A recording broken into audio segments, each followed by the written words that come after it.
A wise man once said, those who fail to learn from the past, they are always bound to repeat history. And in Nigeria, they always fail to learn from the past. We keep making the same mistakes over and over again. We keep making the same decision, expecting different results. And in 2023, almost seriously, it don't tire me. You guys have to learn by force. And you have to learn. You have to learn. You have to learn. There's no other word. You have to learn. In 2015, a lot of promises were made. A lot of things were said. Then Buhari was the candidate of the All Progressive Congress. Let's say, I'll call it a political party of aggrieved members of the PDP and people of the ACN that has never smelled public office in the federal situation. And they were all angry, and they came together to form a political party, and they made a lot of promises. A lot. This is what Buhari had to say on his campaign trail in Osun State. Especially the Northeast, security is the priority. For the rest of the country, job, opening of factories, getting goods and services, and getting able-bodied employed.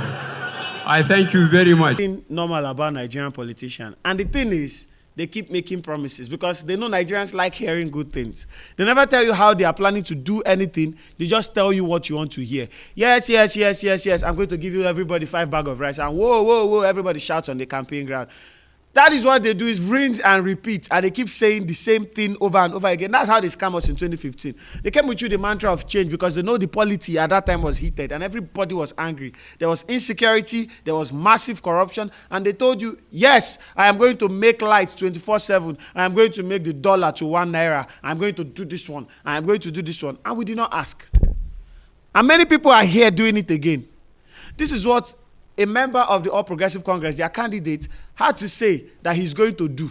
I said and I promise, by the grace of God, I am going to set aside $10 billion so that we can empower our young men and women in small, medium enterprises.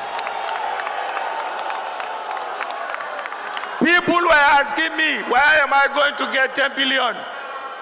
If I privatize Port Harcourt refinery, Wari refinery, Kaduna refinery, I'm going to get the money. What did I say? Promises. Ridiculous. You know the thing that makes this one even sad? Unlike Buhari that was just giving promises that he knew he was not going to fulfill. This one actually means it. He's actually going to sell every single thing. He's going to sell every single thing. Like, this has been something hanging over Atiku's head for a very long time. He's going to sell. Keep selling and keep selling. Now, if everything is sold, especially, see, privatization is not bad. When the private sector comes into an economy, it is good. It benefits everybody. There's competition, economy thrives, blah, blah, blah, blah, blah. But when you sell the nation's assets to your cronies, as he is planning to do, because that's what he would do, what happens? Nigeria suffers. People get richer and the citizens get poorer. This is something we need to ask. And there's not the worst situation. The All Progressive candidate, Bola Ahmed Tinubu, he doesn't even respect you enough to even say anything to you. Basically, he keeps running away from live interviews. Anytime he ever comes up on this thing, he says very comedic things, like ridiculous things. Now, we have the candidate of the Labour Party, Peter Obi. And this is what he had to say. If you look at the theme of my campaign, I said that my commitment is to move Nigeria from consumption to production. That's the mantra. From consumption to production. How is it going to be achieved? How are we going to move an economy that is so used to importing things from a nation that eats a lot to a nation that starts producing? How is it going to happen? It is not just about saying things. It's not about saying sweet things that is good to the ear. We made that same mistake in 2015. This is about bringing real facts and real solutions. How are we going to move from consumption to production? This is a question that you, the voter, need to keep asking yourself and keep asking them. How are you going to do this thing? You have to dissect their manifesto. You have to dissect everything they have to say. You have to look at their past. You have to look at their history. You have to look at everything. The same things we failed to do in 2015, we cannot fail to do them now. Because, see, I'm not a kid. If you add 8 years to my age, probably I'll have like 2 children. And if Nigeria is not good by that time, it go bad.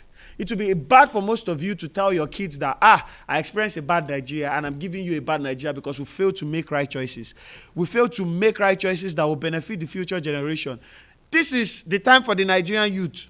You guys have the most number of voters ever in Nigeria. You have the highest population of voters. You need to actually use it. This is not a time that you start watching the Premier League or you start watching La Liga or you start playing on the street, because most of you used to do it. I should not lie for you. I probably do it one time like that in my life. But this is a time for everybody to be serious. Nigeria is for you. Nigeria is for me. Nigeria is for everybody. Nigeria is not for a select few. Nigeria is for everybody. And if it works, everybody is going to benefit from Nigeria. If it doesn't work, now we go suffer the thing. I'm sure none of you like the cash problem. None of you like the fuel problem. None of you like the strike problem. None of you like the insecurity problem. Every one of you have somebody that has experienced the problem of Nigeria. There's nobody that can say that they are insulated from the problem that Nigeria presents every single day. This is a time for you to rise up and accept change. Effect that change. Please. Please. I beg. Please. I'm begging you. Please. Please. That's it on the assessment today. Don't forget to like, share, subscribe, and turn on the notification bell. Don't also forget at all to wake up in the morning on the 25th and go and vote, because that is the most important thing you can do this month or anytime ever.